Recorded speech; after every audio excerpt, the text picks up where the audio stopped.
Hello there, welcome to the second part of a 3-part trilogy of videos. In this video we will be continuing the topic of returning characters in Life is Strange. Throughout the Life is Strange games, we've been reunited with a few familiar faces here and there. Is it necessary? Do we have to be reunited with these characters? Do they have to come back? Is there enough you can do to justify them coming back? Personally, I don't think it's a mandatory thing that has to happen. However, I am open to the idea of characters from previous games coming back in another Life is Strange game. Now, as I'm making this video, we have no idea if there's going to be another Life is Strange game. It's very possible that the series is done. Despite that, I still think this is a fun topic of discussion for Life is Strange. If we were to get another Life is Strange game, and it was decided that a Life is Strange character from a previous game was going to come back, who should it be? Which characters deserves to come back the most? Which character would make the most sense? Let's continue the discussion from last video and talk about some characters that in my opinion would make the most sense to bring back for a future Life is Strange game. The best way I decided to do this was to look at each Life is Strange game separately, picking and choosing a few characters to come back. I have also come up with an extra challenge for myself. What is probably the most interesting and also controversial part of this series, I will be selecting one character from every Life is Strange game to not only bring back, but to promote to a protagonist status. Last time I chose Warren from the original game and Mikey from Before the Storm to promote to the protagonist status in their own Life is Strange story. In this part, I will be looking at characters from Life is Strange 2 and True Colors, selecting a few who I think would just be nice to see again, and just like Warren and Mikey, promoting one from each game to a protagonist role. With all that said, let's get started with Life is Strange 2. So out of every Life is Strange game we've had, I think characters from Life is Strange 2 are probably the easiest to bring back. Because of the structure that Life is Strange 2 had with Sean and Daniel going from one location to the other, every episode had characters that only appeared in said episode and then that's it, we never see them again. I think Brody would just be a delightful surprise to see again. He's a man that travels a lot, he's on the road most of the time, so I think that alone would make it very easy to bring him back as a travelling character that comes across a new group, a new protagonist, possibly serving a similar role he had in Life is Strange 2. He helps the protagonist, gives them some support and advice on what they should do next, with also bringing just positive friendly vibes for a chunk of the episode. Maybe we meet a member of his family, and even if he still doesn't stick around for the whole game, we are still able to have this portion of an episode where we get to explore Brody's backstory a little bit, the relationship he has with his family. No doubt he would bring up Sean and Daniel, we would get a nice reference to them, and how he helped them during episode 1 of Life is Strange 2. I think we can all agree, seeing Brody again would be a positive treat for the player. Much like Brody, it would also be a delight to see Chris and Charles again. We would definitely have to acknowledge events from Life is Strange 2 a little bit more, because obviously depending on what ending you get, that will decide whether or not Chris and Daniel are still friends. Or maybe this could be a story that takes place during the time jump in Life is Strange 2. You know, Life is Strange 2 has that time skip at the end of the game. Regardless on what ending you get, a lot can happen during that time. So during this time skip, Chris had another adventure, whether he was the playable character again, or a side character alongside his dad, tagging along for the ride with another protagonist.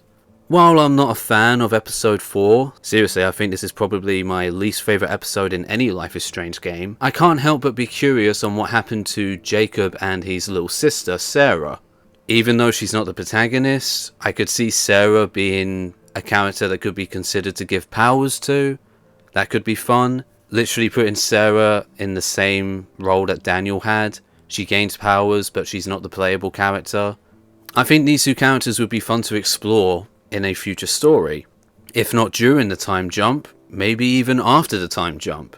Sarah is all grown up, she's in her 20s now.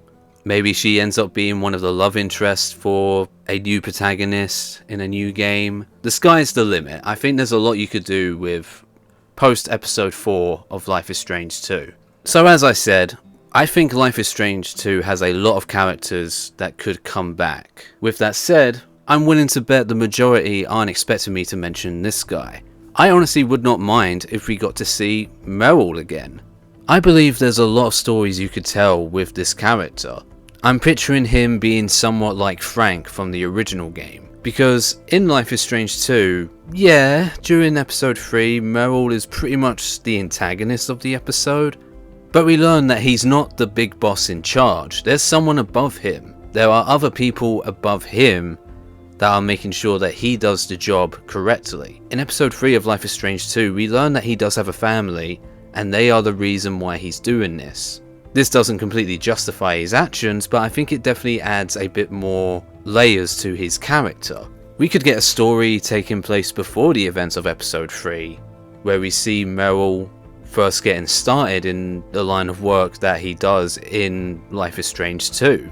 How does he end up becoming the person that he is in Life is Strange 2? Let's tell this other story taking place before the events of the game, and one of the characters in said story is Meryl. He's not entirely a bad guy, but he is making questionable choices. He tells himself he's doing it for his family, which to an extent is true, but that doesn't mean he's not a dangerous person. He's still being this antagonistic force. I'm not sure if it's possible to do something after the events of episode 3 because he's arrested, but maybe depending on his status and relationship with his higher-ups, his bosses, maybe it's possible that they would have found a way to bail him out, and in return of getting him out of prison, he has to do even more dangerous jobs and be more ruthless in order to keep his family safe. Speaking of the family, how about we actually get to meet them? What are they like? Even if we don't get to reunite with Meryl, I would not be against playing a new Life is Strange game, and then during the story we end up meeting Meryl's daughter, and we get to learn a little bit about her backstory and what happened to Meryl after the events of Life is Strange 2.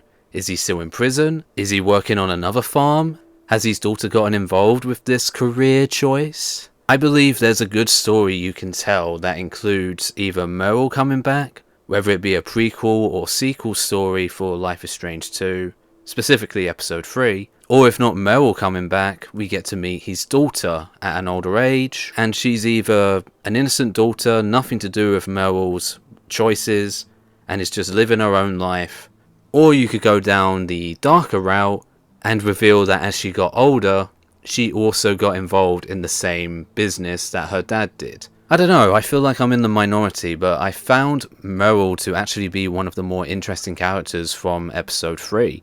I feel like he has multiple layers to his character. Depending on your choices, he can, again, just be labelled as the main antagonist of the episode and that's it. Meryl could have just been a prick through and through, but in my opinion he's not. I think a character like him could be very similar to Frank in Life is Strange 1 and Before the Storm, where he's still dangerous, don't get me wrong, you don't want to get on his bad side, and he makes it clear that he'll happily put you into shit if it benefits him, but at the same time, if it benefits him or if it protects his family, depending on your choices, he's willing to work with you as well, or at least be a little bit more understanding.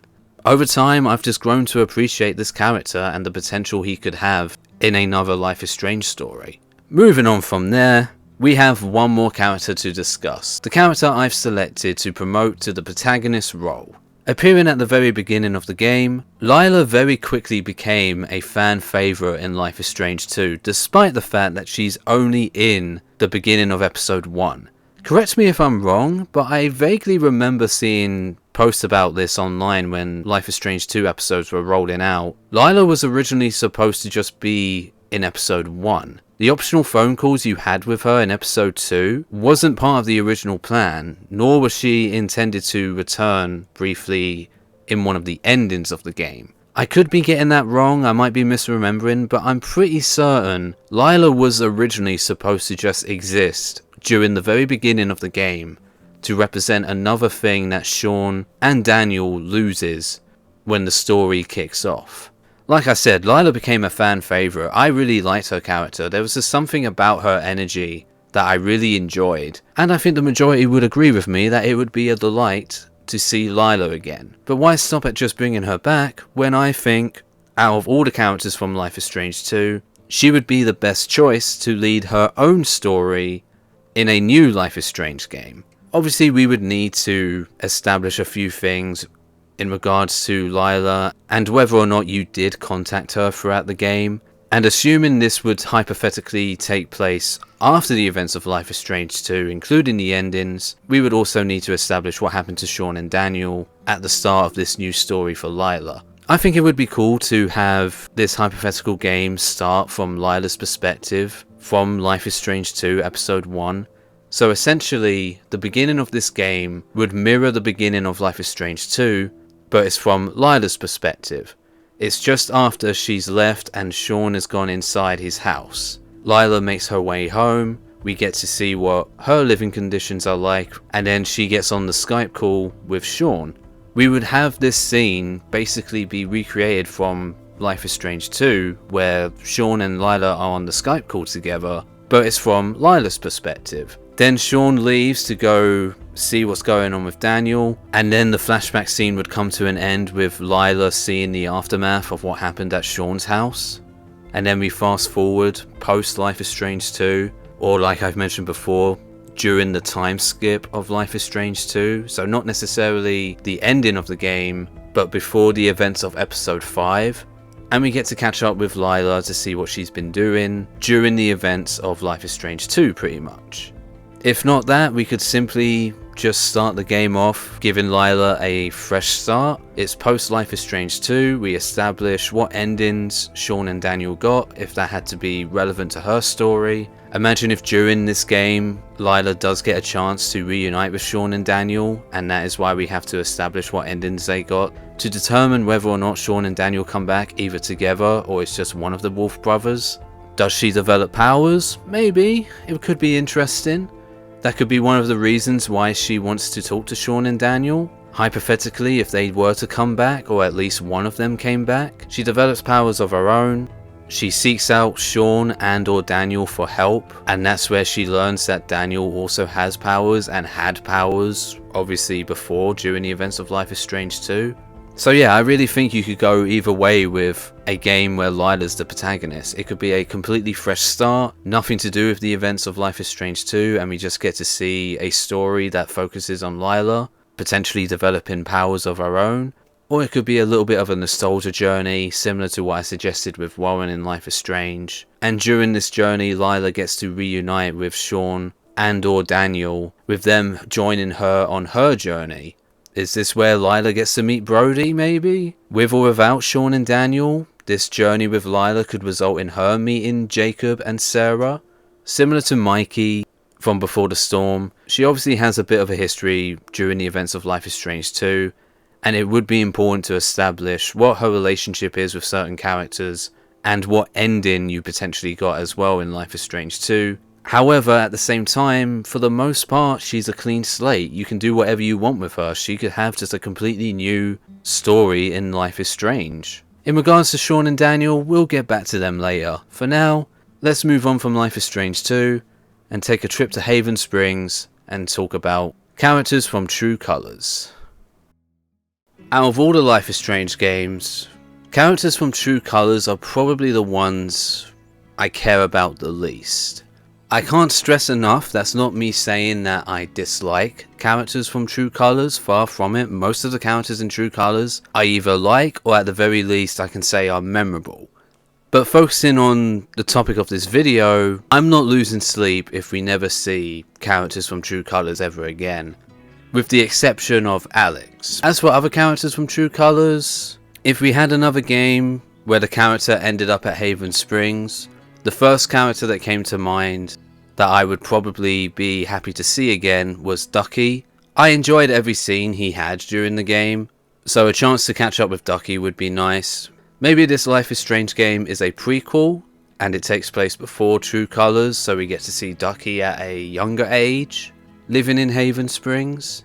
I also came up with this idea, which is pretty depressing thinking about it, but let's say we had a game taking place many years after the events of True Colors, and unfortunately Ducky is no longer with us. However, this game gives us the opportunity to actually meet Ducky's family, his children and grandchildren. That I think would also be an interesting idea. Of course, we don't have to go down the depressing route and kill him off for that. We could just have a game taking place after True Colors. Ducky's getting on in his years, but he's still kicking, still around. And again, this is not only an opportunity to see Ducky, but also his children and grandchildren. Maybe they are part of the main story, while Ducky is the background / side character. I wouldn't mind seeing Pike show up as well. I thought he was an okay character during True Colors. Not that attached to him, but I still liked him enough during my playthrough. Maybe this Life is Strange game is like Life is Strange 2, where the protagonist is moving from location to location. So we just have a portion of the game, one episode / chapter taking place in Haven Springs. And I think since he is a sheriff, you could potentially have some fun having Pike either be a minor antagonist of your playthrough or an ally, depending on what choices you make. You know, I feel like Riley should have had more screen time in True Colors. She pretty much has her own story throughout the game, and I must be honest, while I didn't hate it, whenever I revisit True Colors, I usually don't pay much attention to her story with her grandmother Eleanor. Despite that, another appearance from Riley I would not be against. As suggested with Ducky, maybe she could show up in a prequel game taking place before True Colors. As for promoting a character to the protagonist role, I feel like this is probably an obvious pick. I have selected Ethan. I believe there are multiple ways you could approach a game focusing on Ethan as the main protagonist. So focusing on another game that would take place within Haven Springs, Ethan would obviously be aged up a little bit. He would be in his mid to late teens now. Maybe he started to gain powers. This could be an easy way to have Alex show up again. During the time between this hypothetical story and the events of the original game, Ethan became aware of Alex's powers, and now that Ethan's gained powers that could be very similar to Alex, for example, the ability to read minds, he asks Alex for help. He tells her that he's been feeling weird lately and is hearing voices that he knows aren't his own or his imagination. So Alex comes back as well to serve as a supporting character, guiding and helping Ethan with his new abilities. Of course, his mum would make an appearance as well, Charlotte. Let's give Charlotte a happy, healthy relationship though. After everything she went through, I think she deserves that, needless to say. She's in a new, happy, healthy relationship with a guy. Ethan's already happy to call him his stepdad. Let's not have any drama or issues in that department. Charlotte deserves to be happy, damn it. We don't know much about Liam, Ethan's dad, but we know he's alive, and in addition to that, it doesn't seem like there's much bad blood between Charlotte and Liam. They just aren't together anymore. So a new story taking place after True Colors promoting Ethan to the protagonist could be the perfect opportunity to introduce his real father and having a story revolve around him a little bit. That could be the very reason why he leaves Haven Springs to go meet with his dad, and on his way to meet up with his dad, or after meeting up with his dad, that's when he gains these powers or some other strange event takes place, resulting in Ethan having to go on his own strange journey. So last time I ended the video talking about Max, Chloe and Rachel, giving my 2 cents on why I think they shouldn't come back, while also suggesting ways they could return despite me believing that we don't need them to. I'm pretty much going to do the same here, focusing on Sean, Daniel and Alex. I'm going to go backwards though. Since we're just coming off from talking about Ethan and I mentioned Alex coming back, let's talk about Alex first. In my opinion, out of all the protagonists we've had in a Life is Strange game, Alex is probably the easiest one you could bring back. I'm not saying there won't be some issues, because obviously we have different endings in True Colors. Does Alex end up with Steph or Ryan? Does she end up staying in Haven Springs? Does she move away from Haven Springs? We would have to acknowledge some things there. However, I think it's still easier when compared to what we had to deal with Max coming back in Double Exposure and Chloe coming back in Reunion. Much like Max, I crushed hard on Alex, so I must admit, maybe that's also why I would like to see Alex again, just because she's pretty. Look at her. Steph and Ryan, you lucky bastards. Anyway, Alex, should she come back? She doesn't have to, but if she did, I feel like she could easily just jump back in as either a protagonist or a supporting character. As I already suggested with Ethan, I could definitely see Alex showing up and serving a similar role that Sean did for Daniel in Life is Strange 2. She's the mentor, trying to help teach the other character, which is now the playable character, understand their powers a bit more. Or alternatively, you still get to play as Alex again.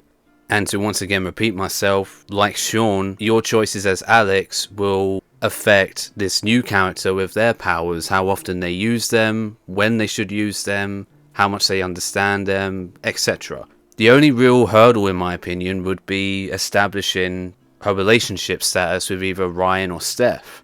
I highly doubt we would get a game that would allow us to say, oh yeah, we're in a relationship with either Ryan or Steph, and I'll decide whether or not Ryan or Steph shows up again. I guess I would just have to hope that it would be handled a lot better. But I am picturing something very similar to Max in Double Exposure, where Alex returns to be a new protagonist in a new game, and one of our first choices at the start of the game would be to establish whether or not we are still in a relationship with either Ryan or Steph.